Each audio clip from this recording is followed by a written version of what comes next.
Hi everybody, my name is Caden. I'm Jaden. I'm Nicole. I'm Eli. And I'm Jason. And we are the Who in the Torah YouTube channel. And we thank you guys very, very much for joining us. It is a fourth day on our creator's calendar. I believe it is a, Wednesday on a Gregorian calendar. The week is going a little fast. The week is going very fast, and we hope that you guys are well. And if you guys are out there working, I hope your work week is going well. And if you're retired, I hope you are doing well as well. And thank you guys very, very much for joining us. And we appreciate your time. And we were possibly a little unprepared for yesterday's because we went over a comment from our dear sister Carla. And before we get into that, there's something that I guess I don't know if I felt bad about, but I would like to clarify this. Yesterday, and there were two things, in fact. One thing was when I said I was reading through Acts and it was a little cringy. I don't want people to get the wrong understanding of what I mean by that. And first and foremost, when you are dealing with the letters of Brother Shaul, they get very controversial. We are in a position where the Boss Clan are on the front lines of the battle of good and evil. The people that come to us, if immediately right out of Christianity, the first thing they always say is the laws of God are on the cross. And so we end up with enormous amounts of people that we have to deprogram constantly. And 99.9% of them are unable to be deprogrammed. Like, this is not the right time. But we are here to plant seeds. And so when I said that Acts, to me, there's a lot of red flags and there's a lot of cringiness in there. I'm not saying that I don't believe it. I'm not saying anything of the sort. I'm just saying, like, even in Acts 21, it says that it doesn't matter about the Torah and it doesn't matter about circumcision, things of this nature. It doesn't make a tremendous amount of sense. It sounds like it goes against the Torah, which is why we absolutely have to be founded in the Torah before we go into anything outside of it, to even into the Gospels. We need to have a foundational base upon the Torah, because our Messiah, he walked the Torah perfectly. He lived the Torah. He was the Torah made flesh. That doesn't mean he was Yah. It was that he had existed before Moshe, before creation, and then he walked, he lived, and he had like some sort of a life prior to what we know now, and he knew the Torah. And that's what he became, is he became a walking example of this. And this is who our example needs to be. We all need to step in the steps of Messiah YHWH and try to better ourselves every single possible day that we are walking. But when we're talking about the books that are in the New Testament, there are a lot of questionable things that Paul writes, and there's no other authors out there in the scriptures that are questionable, right? You don't get this from Ezra, you don't get this from Moshe, you don't get it from Joshua, you don't get it from anybody. It only comes when you're dealing with Paul, the Pharisee, right? The ex-Pharisee, and he may not be even an ex-Pharisee. I don't know if he even gave that up. We don't know. But there's something that I'm not discounting the book of Acts. I'm just saying there's some red flags and some things that we need to be aware of. And that's not just that. I mean, 2 Timothy, I think, what is it, Jade? What books are kind of iffy when it comes down to the writings of Paul? Corinthians, that one has, it feels very weird because you don't understand what's going on in Corinthians, but the way he writes back to them is very strange. You have 1 Timothy where he defines what a widow is, even though that is not according to the Torah. He says help widows. Like, if you're, he just defines how a widow is. If it's a widow that's a certain age, or if already has family or something like that, he defines like you can't help the widow unless it's like completely alone, and that's not true according to the Torah. Yeah, and so when we see things like this and we hear them, and from the beginning of the book to the end of the book, it's all about keeping the laws, statutes, and commands and trying to be perfect the way our Creator wants us to be. And that doesn't mean we're not going to sin or we fall or anything of the sort. We all do every single day. It's easy to sin even before you step out of bed. An unclean thought, an evil thought, or something like that would take you out of where you need to be clean. And so when we're dealing with Brother Shaul, what people need to understand is we're a bunch of eavesdroppers. We're sitting here, we're listening in on a conversation that wasn't to us, not to our ecclesia. We don't have the same kind of problems that Paul, Brother Shaul, was addressing. And so, when we define what a widow is outside of the Torah, that is wrong in my book. And people, and in fact the Christians there's 3 billion Christians that have made doctrine off of Brother Shaul's writings, And like Peter says, you got to be smart. You can't be weak-minded, or you will fall to the writings of Brother Shaw. Now, let's get into this first. And this is something very important that we need to talk about. And we went over this yesterday, and this was from where we had dear Sister Carla, and I was talking yesterday about deprogramming. Now, all of us are still probably a little bit programmed coming from the Christian religion. The Christian religion, you can basically plead the blood over your pork. You can put the blood on this. You can put the blood on that, right? It's all about putting the blood of Messiah on stuff. And I think at some certain level, I think Sister Carla was right that we have been doing this wrong, and we need to get down to scriptures. So if you guys noticed, everybody out there, we didn't do any kind of teachings. Did anyone upload anything yesterday? Okay, we didn't do any uploads. Huh? We did U3A. U3A, right. We did one for Proverbs, but normally the boys will, before bed, will actually do their own teachings on something they're reading personally. And we didn't do any of that because we went to the book, we went to the grind, and we started looking at this. And so the question is, when we are rebuking unclean spirits, when we are trying to get the power of Messiah Yahushua, when we are trying to get messengers to us, what is the correct way of doing this? Okay, so everybody, I want you to go through one verse, and let's go one at a time until you guys are done, and let's exhaust this. And what do we have for spiritual protection? Cade, you go first. All right, we're going to start in Hebrews 13 and 14. It says, "For the blood of bulls and goats and the ashes of a heifer sprinkling the defiled, making kodosh for the cleansing of the flesh, how much more shall the blood of Hamashiach, who through the everlasting rock offered himself, unblemished Yahuwah, to cleanse your conscience from dead works to serve the living Elohim." Okay, so that is definitely one. Jade, what do you have? This one's about how to remove demons. So it's actually 3 verses. So, "And it came to be, as we went to a prayer, that a certain slave girl, possessed with a spirit of Puthon, met us, who brought her masters much profit by foretelling. Having followed Shaul and us, she cried out, saying, These men are the servants of the Most High Elohim, who proclaim to us the way of deliverance.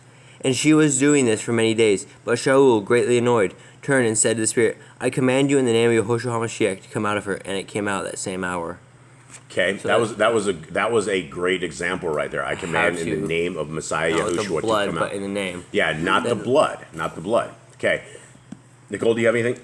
I have 1 John 4, 1 through 4. Okay, what do you got?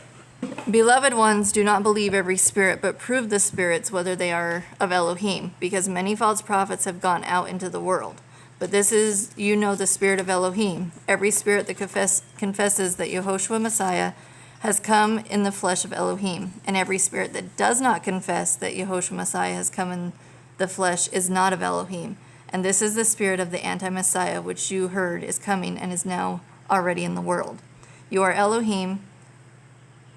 Elohim, little children, and have overcome them, because he is who is greater than he is who is in the world." Okay, so what did that say there? So, do you guys... Nicole, what do you got? So basically it just says test the spirits. If they don't say that Yehoshua came in flesh. Okay, so that is an answer to a question that I had the other day, because a commandment that we have is to trust the messengers, or to do what the messengers say. If Yah sends messengers to us, we're to do it. The question I had to everybody is, how would you test the messenger? How would you know this is a messenger from good, or if this is an evil fallen one? And so the answer is to test them. And to how do we test them, Nicole? Ask them if Yehoshua came in the flesh. Did Yahushua HaMashiach come in the flesh? All right, and if they say yes, then we're to trust them? Yep. Okay, and so, how would they, they knew he came in the flesh, though. They actually contacted him. They were talking to him, But they will not confess that he is. Okay. All right, well, that's one way. Where's that out of? 1 John. 1 John. Okay, good. Eli, what do you got? Hebrews 2:14. Okay. "Since therefore the children share in flesh and blood, he himself likewise partook of the same things, that through death he might destroy the one who has the power of death, that is, the devil." Okay, what exactly, how's that work into this? So through his flesh and blood, it destroys the power of the devil. Through Messiah Yahushua's flesh and blood. Yeah. Okay, so, but it's not the blood, right? We're not so far we have 0 examples of using blood. All right, Caden, what do you got? All right. Hebrews 9:22. And according to the Torah, almost all is cleansed with the blood, and without the shedding of blood, there is no forgiveness. Okay, so again, we have no examples of anything where we use the blood, but we use the name. It's for blood was used for forgiveness. It was a sacrifice. Forgiveness. So Carlos is 100% right on this whole thing. Right, and Okay. in John 14:12 it says, "Truly, truly, I say to you, he who believes in me."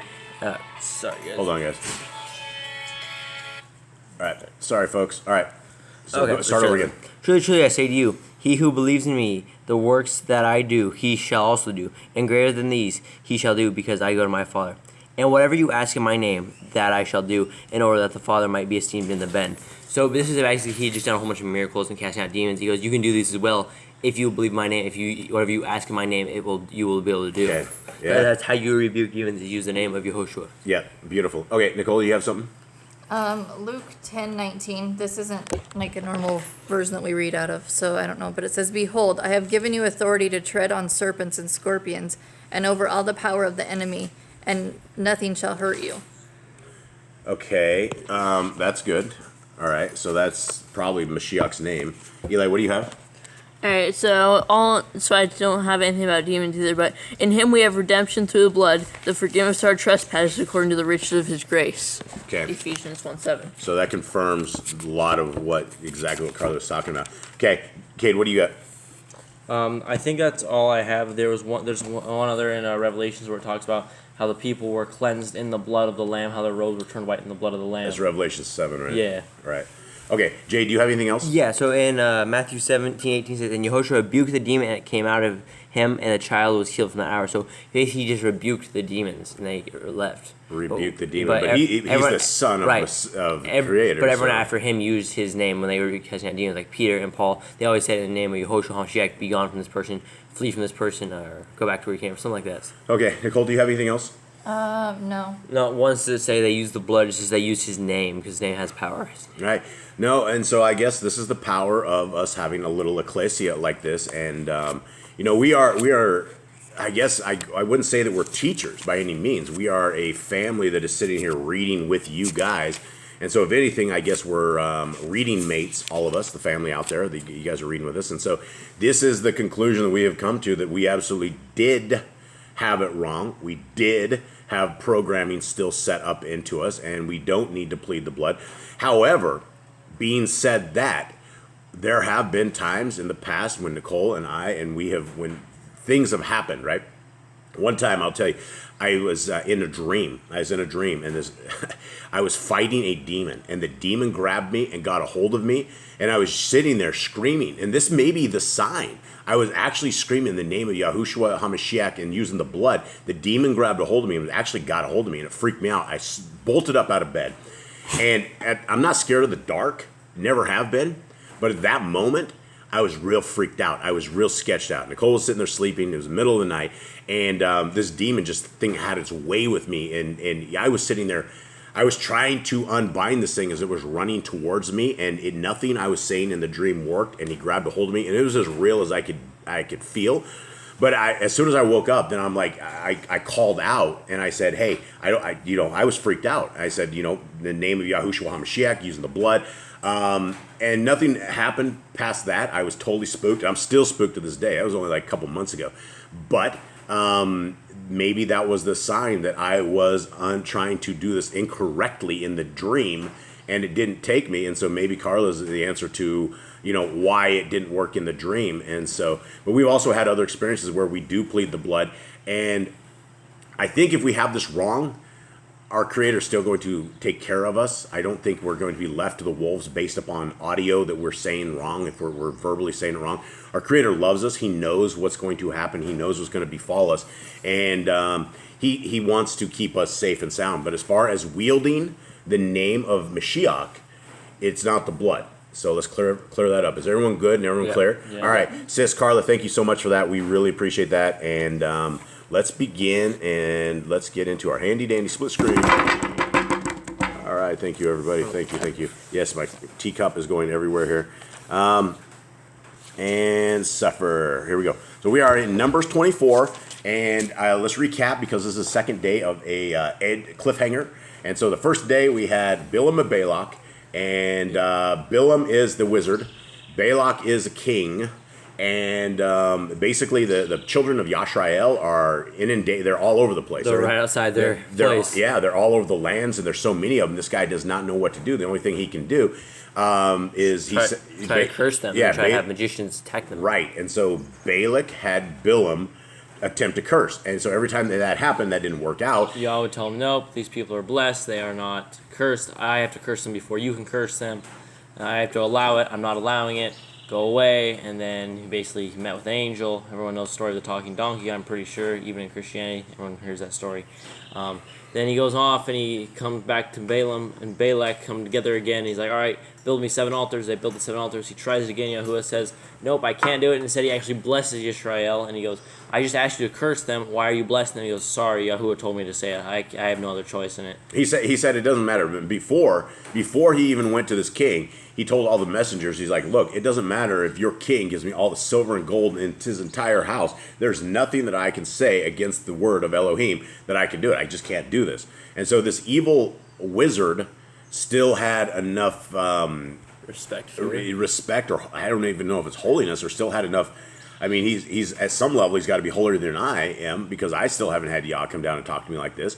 He wasn't trying to stop you from cursing them either. He wasn't sitting there. Yeah, absolutely. And so, yeah, I don't know if it's just another day or another time these people are able to speak with Yah like this, but or actually have this two-way communication. Because I know Yah's out there. I know he hears, and I know he hears the prayers of the righteous. And the Bible's very clear that the prayers of the Kadeshians are very important to him.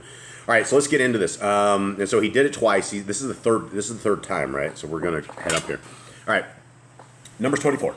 And when Bilam saw that it pleased Yahuwah to bless Yashrael, he went not, as at other times, to seek for enchantments, but he set his face toward the wilderness. All right, before we even go on, what does it say right there? It says, when Bilam saw that Israel did not go as the other times, he did not go and seek sorcery. Yeah, so the enchantments in the NIV, it's divinate, resort to divination. So what would you guys think that is? Black magic. That's the magic he's using. Witchcraft. Yeah, wing of bat, eye of newt, little of this, little of that, something that. That's the enchantments. The spell casting, probably blood of something or the other. All right, 2. And Bilam lifted up his eyes, and he saw Yashrael abiding in his tents, according to their tribes. And the Ruach Elohim came upon him. And he took up his parable and said, Bilam, the sons of Beor, has said, and the man whose eyes are open has said.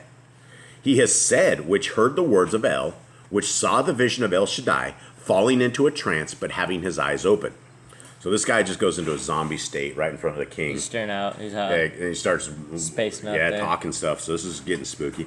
Okay, how goodly are your tents, O Yaakov, and your tabernacles, O Yashrael. And so this is him. He just went into a trance, and now he's like talking like this, and this is not what the king wants to hear at all. As the valleys are they spread forth, as gardens by the river's side, as the trees of ling, aloes, which Yahu has planted, and as cedar trees beside the waters. What do you guys have for trees of ling? Like aloes planted by the Yahuwah. Aloe plants? Okay, so trees of ling are trees of, it's Ling is what it says. Ling. All right, 7. He shall pour the water out of his buckets, and his seed shall be in many waters, and his king shall be higher than Agag, and his kingdom shall be exalted.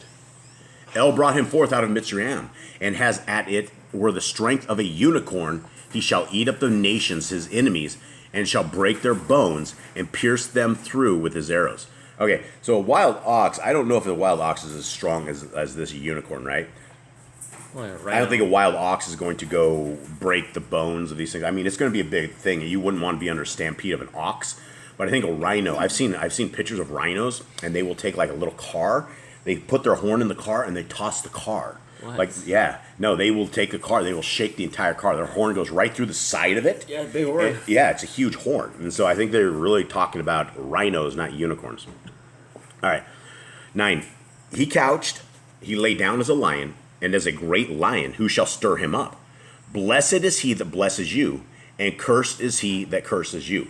There's that bless Israel, and that is the modern day I don't know. The Christians love it. Everybody in the Christian churches will pray for Israel every single They week. have bumper stickers Yeah. that say "I stand with Israel." I stand with Israel. or "I bless Israel" or something like Yeah, that. exactly. And that's what they've taken. They've twisted scriptures. Everybody twists scriptures out of this stuff, and they think that the modern day Israel with endless abortion clinics lining their entire coast are some sort of Yah's people as they bleed the babies out until 11:30 at night, which they literally do. The abortion clinics in Israel are open till 11:30 at night. Long time to be doing abortions. Yeah, if that's not evil enough, they're open till 11:30.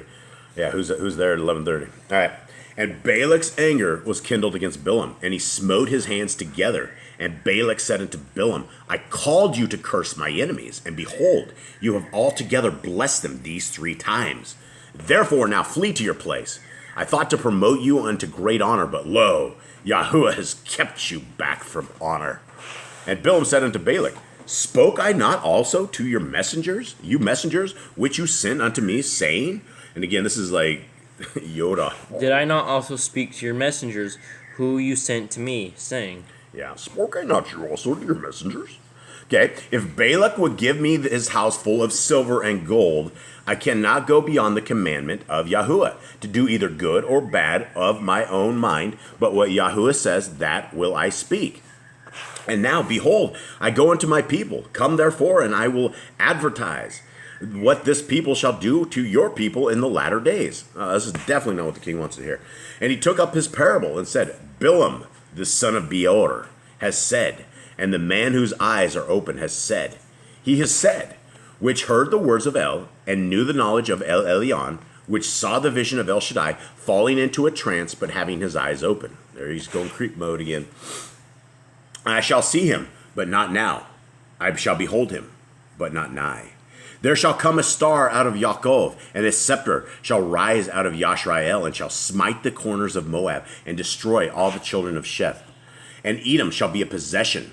Seir also shall be a possession for his enemies, and Yashrael shall do valiantly. Out of Yaakov shall come that he shall have dominion, and shall destroy him that remains of the city. And when he looked on Amalek, he took up his parable and said, Amalek was the first of the nations, but his latter end shall be that he perish forever. And he looked over at the Kininim, and took up his parable and said, Strong is your dwelling place, and you put your nest in a rock. All right, so this is the Canaanites, and this is a weird Kiniim. Who are the Canaanites? They're not the Canaanites. They're like a different group. NIV says Kenites. Yeah, Kenites. All right. Nevertheless, hold on, how do you say this? The Kanini. Nevertheless, the Kanini shall be wasted until Ashur shall carry you away captive. And he took up his parable and said, Alas, who shall live when El does this? King does not want to hear that at all. What? And ships shall come from this coast of Kittim, and shall afflict Ashur, and shall afflict Eber, and he shall perish forever. And Bilam rose up and went and returned to his place, and Balak also went his way. So he's like, oh, by the way, if you rise against Israel, you're going to die, and then just walked away. Yeah, and he prophesied. He's like, they're going to be wiped off the face of the earth and things of that nature. This king has a stomach ache at this point. And this was probably at least a 3 to 4 day thing, maybe. Yeah, I don't know. I think it's more than that, because in the next chapter talks about stuff, and it seems like that'd be a long time for that to happen. Because they had to go from place to place to place, and then set up the altars on the altars. That's a whole bunch of people going. You're talking about tents and stuff, right? You can't just take, if you have 100 guys that are make your altars, you can't just take 100 guys out there far away and not have food and all the stuff they need for days. Probably at least a week, maybe 2. Probably, yeah. This is over a course of some time. So I don't know how long exactly it was, but I believe that was that. All right. Anybody have anything? No. Nope. No, just what we did earlier. The blood of Yahusha is not what we should be calling on. Just the name of Yahusha is what we should be calling on. Yeah, and that is, I guess that's something we have to reprogram ourselves, and we're probably going to catch ourselves doing this. But I think it's an easy fix. You want to get rid of demons, do it in the name of Yahushua Hamashiach, and not use his blood. And like Carla said, the blood is for the redemption, is for forgiveness, and it is. She did make one more point, and she said when they were back in Egypt and they put the blood on the door, she said it was for a visual. It was like a mark, And but I would like to also take that as yet another step forward. It was also for protection. It may be a mark, but without that mark, you don't have the protection, and you would have the angel of death in there. So, but we do know now the correct way that we should be doing this, and we thank you, Carla, for that. And I guess that is it for us for the day. Hope you guys have a wonderful day. You said you had 2 things. You only did one. I only did one. I don't know. It slipped my mind. I'm too Okay. old. Too old. But I guess that's that. So, anyone have anything else? Read your Read your Bibles. Bibles. We will see you guys tomorrow for Youth for Yah, and then for the morning thing we do here. Yep. All right, guys. We will see you. Much love. All right, Shalom. so